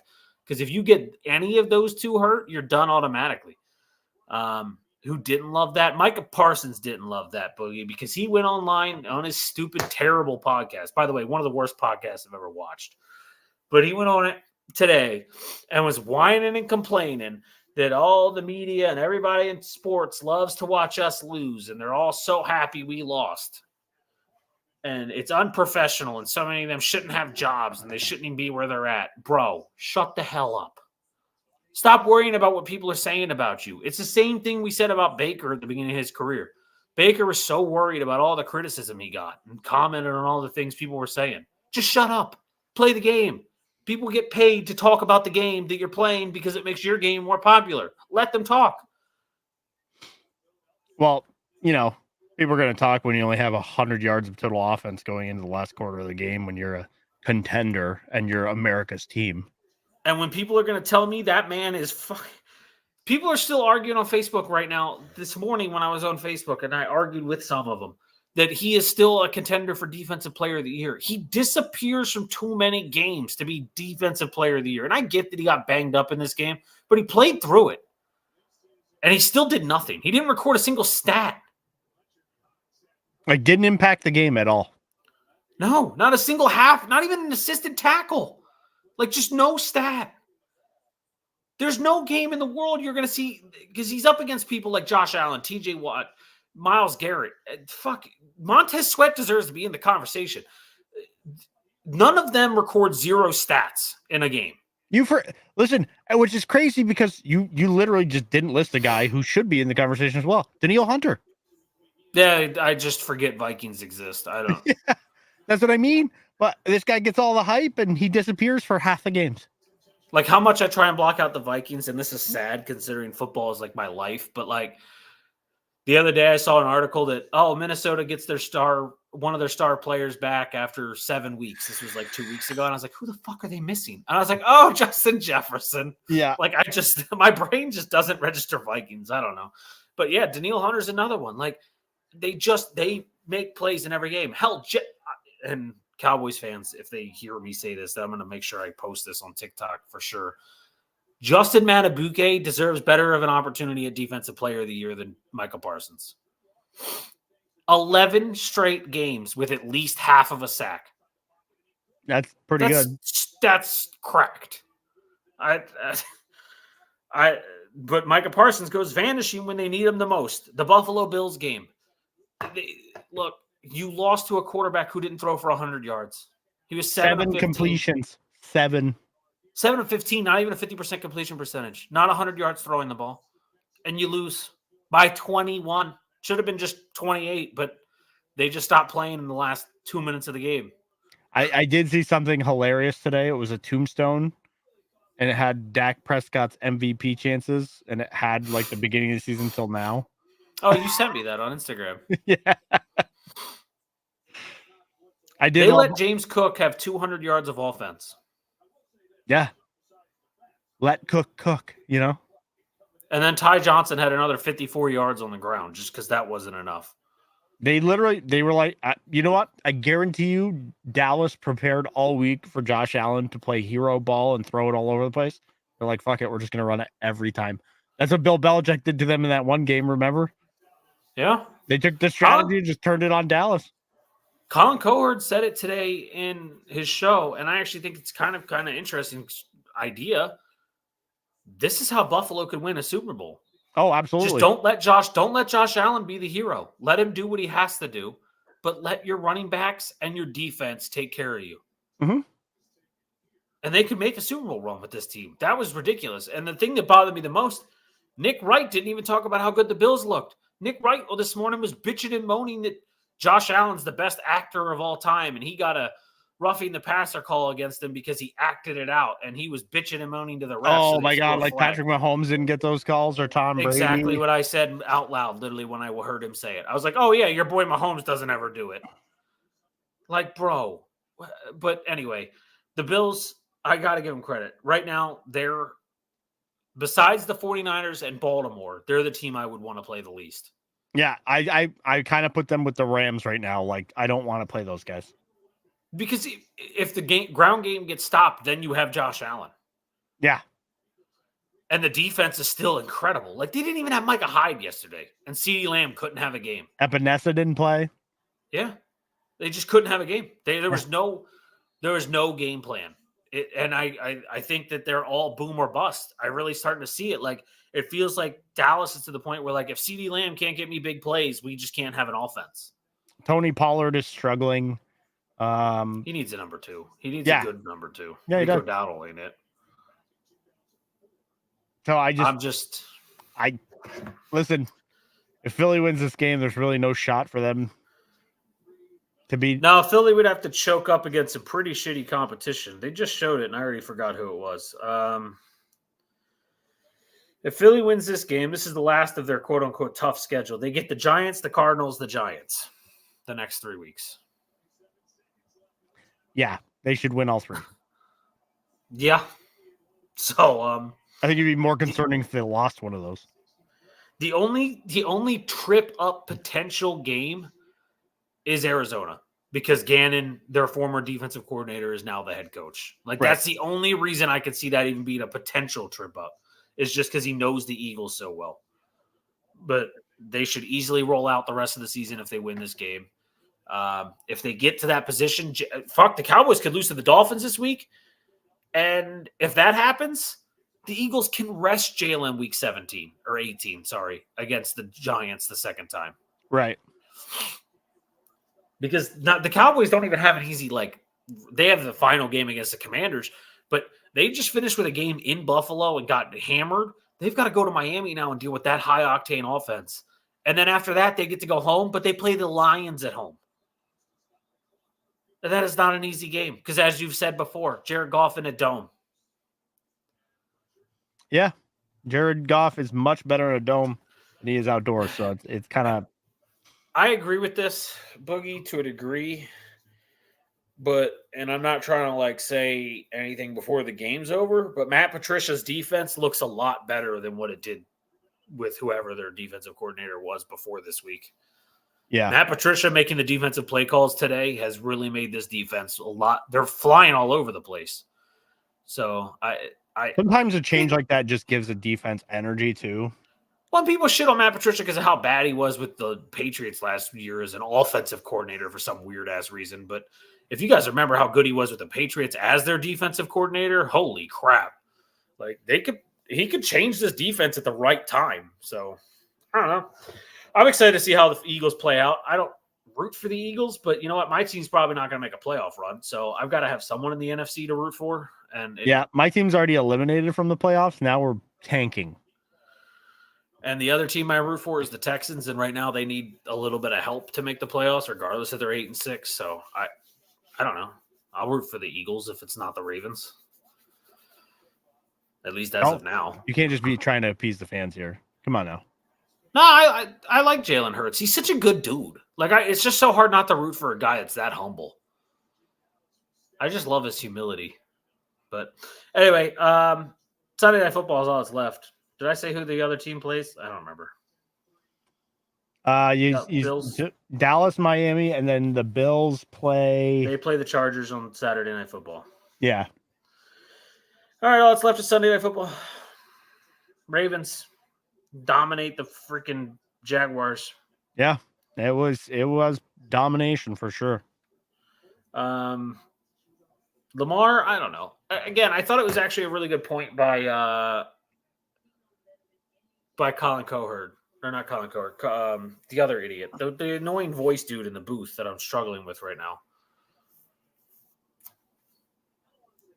It's Mike Tirico and Chris Collinsworth. There you go. I thought he made a good point, Lamar might be an MVP. It was Mike Tirico that might have made this point. Like he's an MVP candidate, but he's not putting up the MVP stats you normally think with MVP because he does so much for the game. Well, every play is electrifying because every time you think you have him, he just spins out of it or breaks a tackle. Yeah, it's crazy. He is so entertaining. Overall, if you just look at his stats, okay, what other guy wins 75% of his games? Nobody. Right. I said it there was a Chiefs fan that was talking shit about Lamar being ahead of Mahomes in the MVP candidacy. By the way, Lamar is currently second behind Purdy. And he was like, oh, Lamar has these picks. And I was like, okay, Patrick has plenty of picks this season. He blames his receivers, of course. We didn't even talk about Tony's next debacle, but whatever. Every week, we can't always talk about Tony and his stupidity. Come on now. That interception was terrible. Like, just bat the ball down if you're not going to catch it. Don't just go whoop whoop. Do what you normally do and just let it hit the ground. But and I was like, dude, Lamar wins more than anybody. Literally more than anybody. And it helps that he has a great coach, probably the most underrated coach in the history of the league. Like, nobody talks about John Harbaugh being a great coach, but the dude just continues to win football games. Justin Tucker, you have the best kicker in the league, I think. I don't know. Him and Younghoe Koo keep exchanging who's actually has the highest rate at this point, so I don't know who has it right now. Yeah, it changes depending on what they miss each week. Yeah, and sometimes if one just makes like 5 or like 3 or 4, and the other one only makes like 1, it's going in favor of the other. Yeah. But Younghoe Koo didn't make a field goal this week, so actually Tucker definitely has the lead now. But anyway, I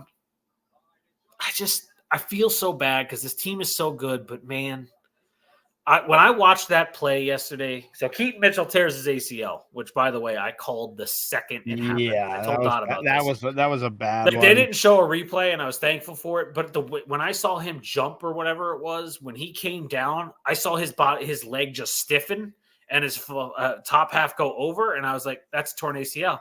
Yeah, I didn't even wait. As soon as I saw him land like that, I was like, "Torn ACL." And yeah, that was a rough one for sure. Hate it because he is really becoming a superstar for this team. But they'll move on with Justice Hill. I don't know. I've heard rumors Dobbins will be back if they make the play. Well, they already clinched the playoffs, but in the playoffs, I've heard Dobbins might return. He has been working out with Aaron Rodgers. Did get the same surgery as Aaron Rodgers, so there is a chance. On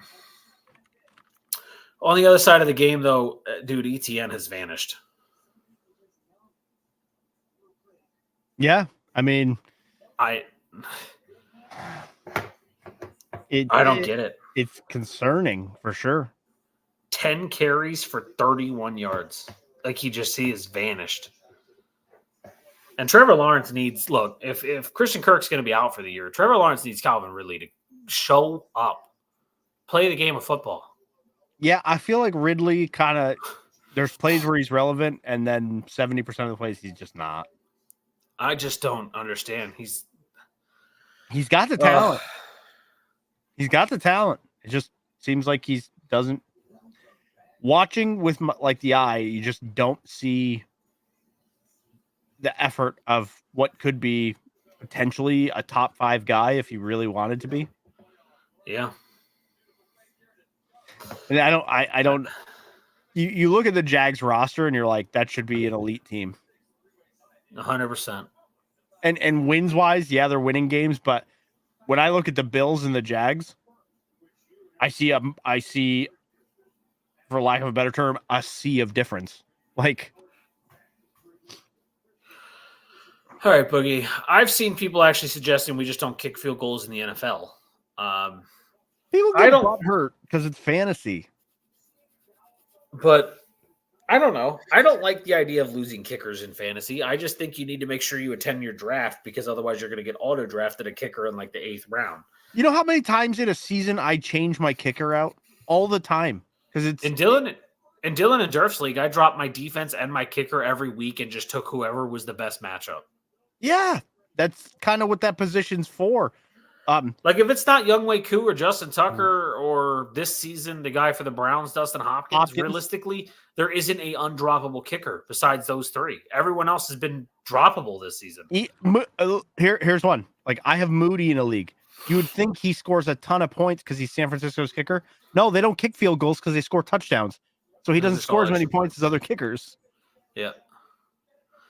No, I don't know. I don't like the idea of dropping kickers because I actually like the idea of punters in fantasy. But I used to run a league where it was literally you had to have every position in football, including a fullback, except for offensive line. I like And that. you had contracts. We had legit contracts, and you had like length of term, and you had actual like salary caps and everything else. It's my favorite league ever. I want to do it again, but I can't find people that are willing to do it. You need 12 people for a league that And big. you got to be super invested because you got to pay attention to a lot of things. Yeah, because you got to trade. Like literally, you're a GM. You have like legit full-on contracts. Like you bid on the players. You don't draft them. You bid, and you get in a bidding war for salary. Like you're bidding on their salary and length of contract, and then whoever wins the bid, when teams say, "Okay, we don't want to pay that," you get that player. But we had times where we had like Patrick Mahomes for $55 million a year on the salary cap, which was just nuts. Until it became a reality in the NFL. Yeah, but I mean, in our league, it wasn't like a $300 million salary cap or whatever they're currently at, 263, I believe. Sounds about right. But there's always a couple that give you a chance to pick up the tops in lieu of another position. Yeah, I still don't think they have as large an impact as a lot of other players. So if you don't have the top kicker, it's not that big a deal. Yeah, I mean, look at the top kickers. Justin Tucker and I don't even know who the top kicker in fantasy is this season. Let me look. It is Dustin Hopkins. Oh, it's Dustin Hopkins? Yeah. Okay. And I have him on the bench.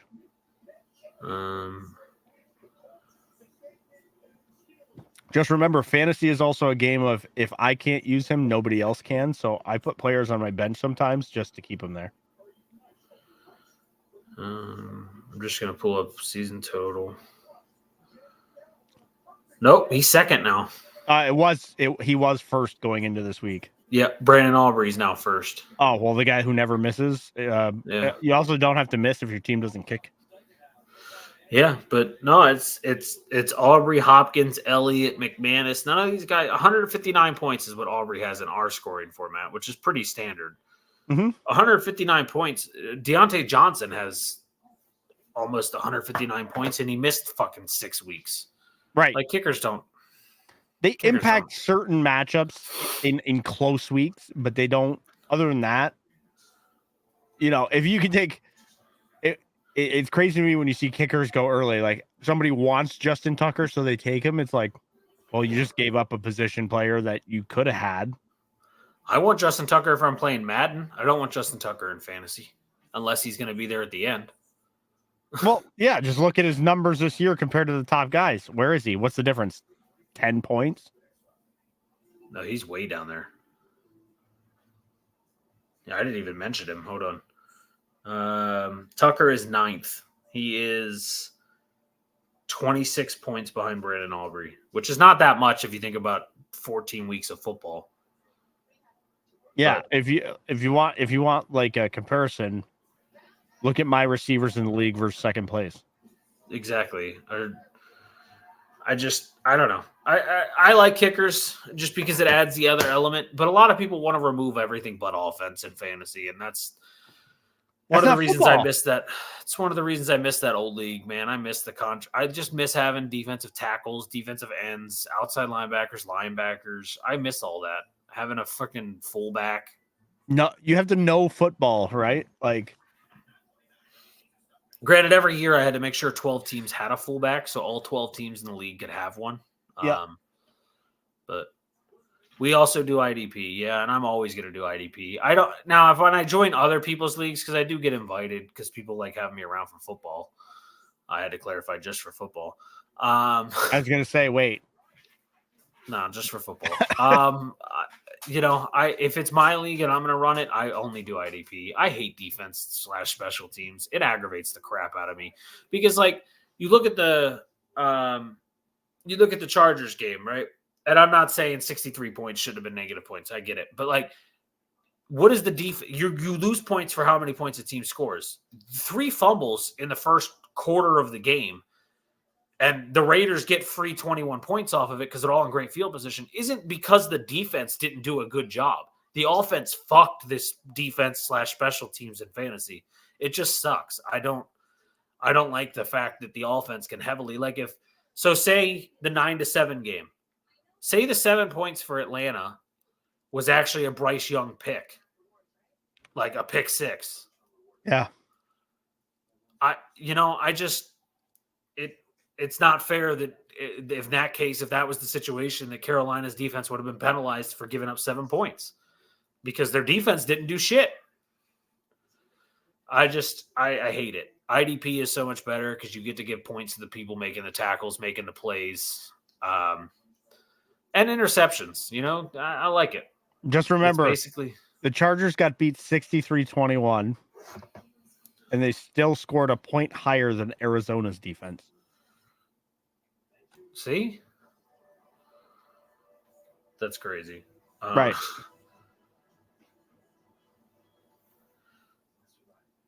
But IDP is also a nightmare sometimes because, man, when you get those linebackers that get hurt or cornerbacks that get hurt, it's thin pickings when you have 12 teams in a league. But I don't know. I had the worst fantasy year I've ever had, so I don't care. It was a tough fantasy year with all the quarterbacks going down. My running backs just killed me in every league I was in. It's all right. I'm not upset. It's one bad year. I'll be back next year. No problem. I'm trying to survive. I'm trying to repeat, baby. Yeah. Got to get you that double belt. I'll be the champ, as I've heard once in the previous past by Irishman I don't like. You've never considered it? Yeah, that's the thing. And like a fumble recovery touchdown goes against your defense. I don't like any of that. Yeah, it's like, hold on, the offense screwed us. What are we talking about here? Can't stand it. And pick sixes happen more than ever because of how much the league throws. So I just don't. Man, I wiped out yesterday and I fucked up my shoulder bad. I don't believe you're not a good fantasy player. But all right, so the Jags play the somebodies this week, the Bucks on Christmas Eve, I think. We got to make picks. Fuck me. Let me pull this up. Week 16. All right, Saints Rams. I'm going Rams. Yeah, Thursday Night Football. Not really a hesitation for me right now with the current state of those two teams. I agree. Thursday Night Football, Rams win. Okay, all right. It's only 2 Saturday games. I don't know why I thought there was 3, but there's 3 Monday night games. So, but we only got to pick Saturday. So Bills, Chargers, Bills. Yeah, this one's a no contest. And then the last one, again, we'll post on Facebook if we change our picks here for any reason. But Steelers, Bengals in Pittsburgh. Give me the Bengals on Christmas Eve, but I'm going Bengals as well. Mason Rudolph to be the I was going to say, I cannot take a Mason Rudolph-led Pittsburgh team. But curious of the weather on Christmas Eve in Pittsburgh. 51 degrees. It's a night game, but 38 degrees is the low. So those are the 3 games ahead before we come back on Sunday morning, Christmas Eve. Sorry, those aren't Christmas Eve games. They're the 23rd. Sorry. I'm all screwed up on what day is what this time. I don't know why, but I keep screwing it up. I keep thinking Christmas Eve is Saturday and Christmas Day is Sunday, and I don't know why. Yeah, I'm doing the same thing. It just makes no sense to my brain. But it's, whatever. We will be back Sunday morning. We understand a lot of people will be traveling and hanging out with family and stuff. So, but if you get bored, want to get away from family, we'll be here before the games as normal. Let us be your secondary plan, or your escape hatch. I did hear an interesting take I want to end the night with, and you can fester on this and tell me about it Sunday morning. But I heard someone say that what if Caleb Williams doesn't go to the draft and he goes to the transfer portal and goes to Ohio State? I mean, if they're gonna pay good money, I mean, the deadline ended, I thought, for the transfer portal, so I don't know how that's a realistic possibility, but you never know. I don't know. But imagine him at Ohio State with the receivers they put out. I don't think Maserati Marv is staying though. He's not. But they still have 2 5-star receivers behind him. I just don't know how these guys can consider that, because when you take that contract, you get a disgusting signing bonus if you're a top pick. Yeah. No, I think he goes to the NFL. But I keep hearing people say now Drake May is the one, is the guaranteed number one. And I don't agree with that. I've heard him sliding, actually. Yeah, I heard someone on a podcast today say Drake May is probably going to go number one, and he would take Drake May number one over Caleb Williams. And I was like, why? What are you smoking? You get local travel. I get to sit on my butt because I haven't been with family or friends in like 6 years on Christmas. So I'm a curmudgeon. I don't travel on holidays. Everybody comes to my house or I don't see them. I would travel if someone invited me, just because I used to be like that, where I'm just like, come to me. But now I'm like, it's been so long since I've seen anyone. I'm like, I kind of want to do something with somebody, but I just don't ever get invited. So I just stay here.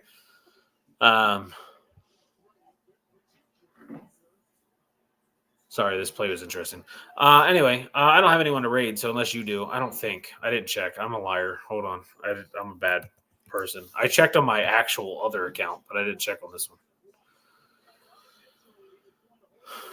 I don't see anybody. I didn't know if your friend was live. No. Okay. No. Nico's alive? Is that your friend? I don't see your name anywhere. I got her with 13 friends playing One Piece Odyssey. Or 13 viewers, sorry. Maybe I have to refresh. Well, if she's live, I'll do it. Fuck it. Give love on the holiday season to somebody. Go Birds. Which one? They're both birds. The turkey I'll be cooking on Christmas Eve, or right? Like, I don't know. The Falcons? Are you rooting for the home team? Yeah, so if anyone can't join us, we're going to be here Christmas night too. But if you can't join us on Sunday morning, have a good Christmas. Have a safe travels. Please be smart and safe. And yes, my bird. Oh, you have a bird? What kind? Yes. Oh, she probably flips the bird, is what she means. Oh, okay. Because I was like, if she has a bird, like, is it a parrot? Is it like a parakeets? Maybe. Is it a?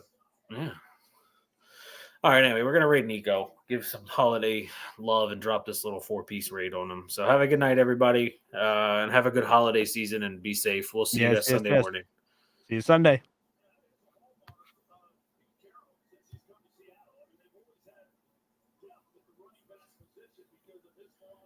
Okay, well, now she's full screen, so I'm worried she's ending.